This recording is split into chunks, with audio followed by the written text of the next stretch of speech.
السلام عليكم، ان شاء الله تكونوا بخير وعلى خير في هذا العام الجديد يا رب العالمين. ان شاء الله اللي راهي حابه حاجه في قلبها ان شاء الله ربي يحققها لها، اذا زواج ولا اذا المال ولا اذا الصحه، وركزوا لي على الصحه على خاطرش هي الصح. ان شاء الله يا ربي كل وحده يعطي لها حاجه اللي راهي حبتها. حبيبتي، اليوم جبت لكم هذه اول وصفه في العام الجديد هذا، ان شاء الله نتلاقاو بخير في كل كما يقولوا في كل مره تدخلوا لقناتي. شوفوا حبيباتي، جبت لكم الشيفلور، وخاصه اللي ولادها ما يحبوش جبت لكم مفرمج اليوم. تقدري تحطيه مع شربه ليبولات هذوك، تحطيهم مع الشربه، ولا تحبي تحطيهم مع كيما انايا درت مع مرسو دجاج. وانا حطيت لكم بلا كيما يقولوا وصفه رائعه تحطيها في رمضان ولا لوليداتك ولا حتى للضياف وما تحشمش كامل. قبل نبداو نصلو ونسلموا على حبيبنا رسول الله، واول حاجه نجيبوها الشيفلور تاعنا، نخيرو يكون واحد شباب هكا ابيض. كما يقولوا نحولو هذوك الزوائد اللي ما نسحقوهمش، نسحقو حنايا غير هذاك الوردات تاوعو، نديروهم في الخل والماء، نشلوهم ونديروهم في قدره ونديروا لهم الملح ونخلوهم يطيبوا. بعد ما يطيبوا اختي هنايا ما تخليهمش حتى كما يقولوا يتلبسوا، لازم يبقاو شادين روحديهم. هنا بعد ما ديريهم خليتيهم خطروا مليح، تجيبي فرشيطه وتبداي تعبزي فيهم ولا اي حاجه، المهم ترحيهم. وانا ننصحك بالفرشيطه احسن من البغاميكسور ولا لا، خاطش يولوا فيهم الماء بزاف. المهم حبيباتي، هنايا كما كتشوفي بعد ما وسيتهم بالفرشيطه، لبستهم بالفرشيطه، كتشوفي القوام تاعهم كيفاش يكون داير هكذا، باش من بعد كي تقليهم يجوا يتقرمشوا ما يجوش ملبزين ما هكا. كي تكوني تاكلي فيهم ما تحسيهمش بلي بيوري، تحسي بلي راكي تاكلي في الشيفلور. هنايا واش درت؟ هنايا درت حبه بيض، درت المعدنوس، ودرت الفرينه، ودرت التوابل اللي راكم رايحين تشوفوها في المرقه.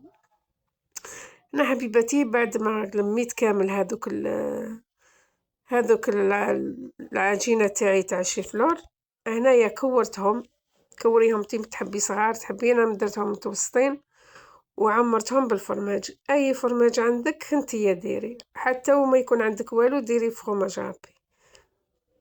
انايا عمرتهم بالفرماج. هنايا بعد ما كملتهم كامل حطيتهم في الفريجيدير وخليتهم يزيدوا يشدوا لوحدهم، باش كي نكونوا نقلو فيهم تبقى الحبه كما يقولوا كيما تكوريها كيما تبقى. دوكا تشوفوا كي نكون نقلي فيهم تشوفوا.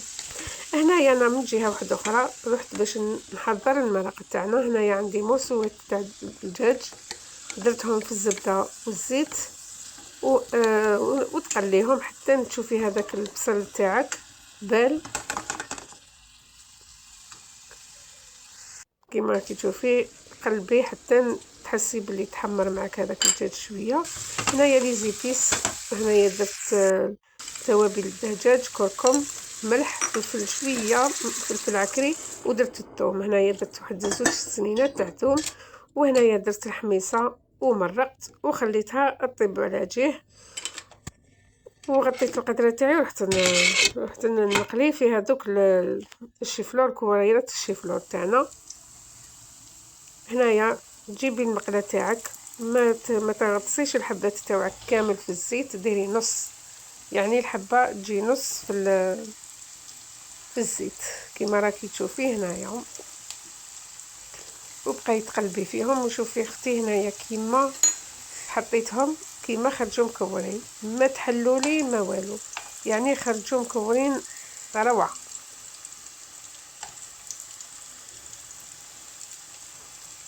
وهنايا الزيت تاعك ما يكونش يعني النار ما تكونش قويه بزاف باش ما ينحرقولكش.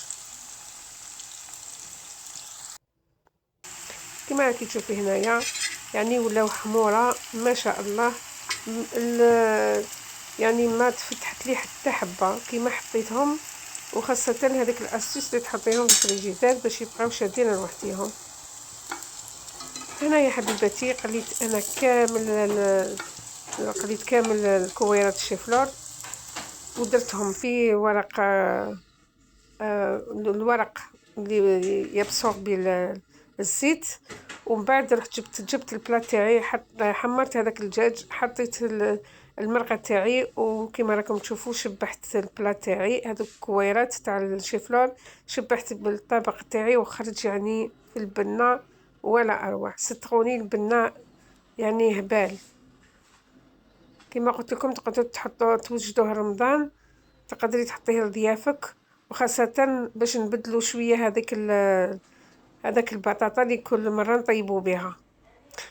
في حبابتي في الاخير نقولكم ما تنسوش الاشتراك واللايك والبارتاج، وان شاء الله تكتبوا لي في التعليقات باللي عجبتكم هذا الوصفة، ونتلاقاو في وصفة قادمة ان شاء الله.